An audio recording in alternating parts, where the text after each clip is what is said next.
warahmatullahi wabarakatuh. Semoga kalian sehat semua. Untuk kesempatan kali ini kita akan belajar bersama yaitu pada materi organisasi kehidupan.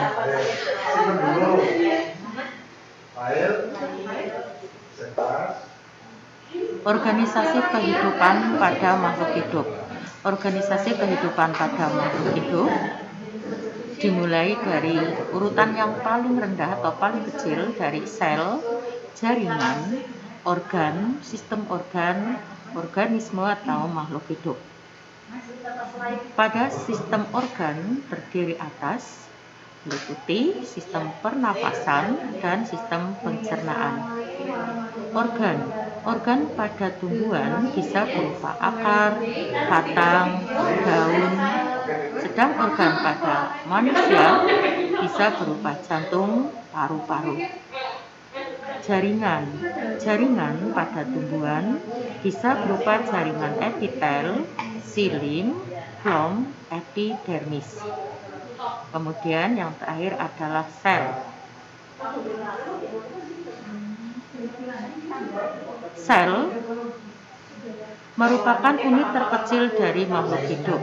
Untuk melihatnya dapat dibantu dengan alat yang dinamakan dengan mikroskop. Penemu pertama adalah Robert Hooke tahun 1665. Dapat kalian lihat pada gambar di bawah ini ya, seperti bentuknya seperti kotak atau sarang lebah. Nah, itu contoh yaitu pada ini pada sel tumbuhan maupun pada sel hewan.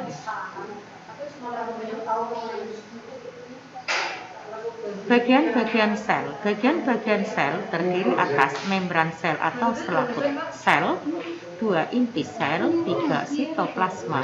Di dalam sitoplasma terdapat organ berupa angiosom, bisa berupa mitokondria, badan Golgi, retikulum endoplasma, vakuola, dan kloroplas.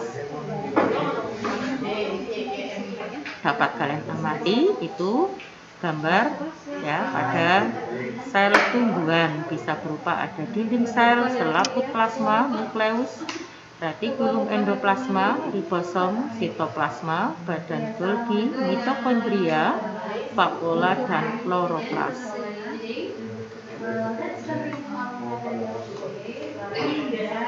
Berikutnya jaringan. Jaringan merupakan kumpulan sel yang memiliki bentuk dan fungsi yang sama.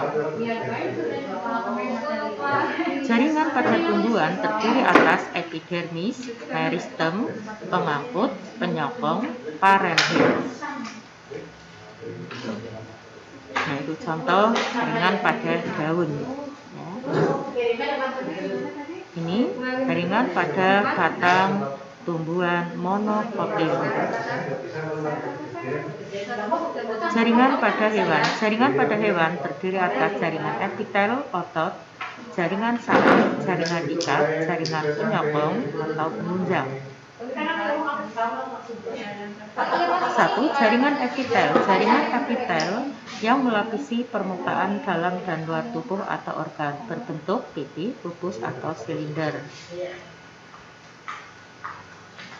2. Jaringan otot. Jaringan otot tersusun atas sel-sel otot yang teratur ya, seperti otot lurik, otot polos, dan otot jantung.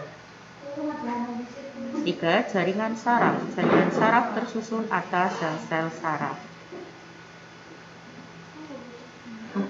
Jaringan ikat. Jaringan ikat itu jaringan yang menghubungkan bagian tubuh dengan bagian tubuh yang lain, misalnya pada ligamen dan tendon. 5. Jaringan penyokong.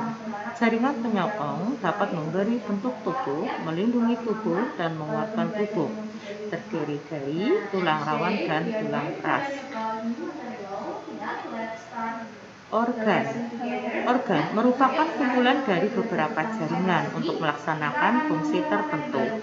Organ pada tumbuhan bisa berupa akar, batang, daun, bunga, dan buah seperti yang kamu lihat pada gambar ya. Kemudian organ pada hewan dan manusia bisa berupa jantung, paru-paru, dan usus.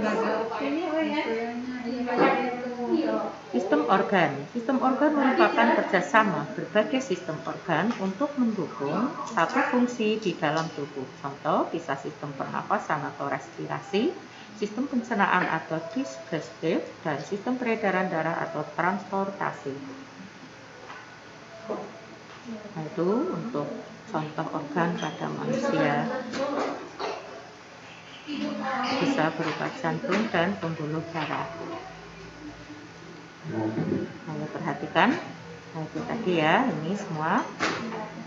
Itu untuk organ-organ yang terdapat pada kerangka tubuh manusia. Demikian tadi ya untuk materi kali ini ya pada materi organisasi kehidupan, dan untuk tugas yang berikutnya nanti ada di classroom ya. Sampai di sini saya akhiri. Assalamualaikum warahmatullahi wabarakatuh.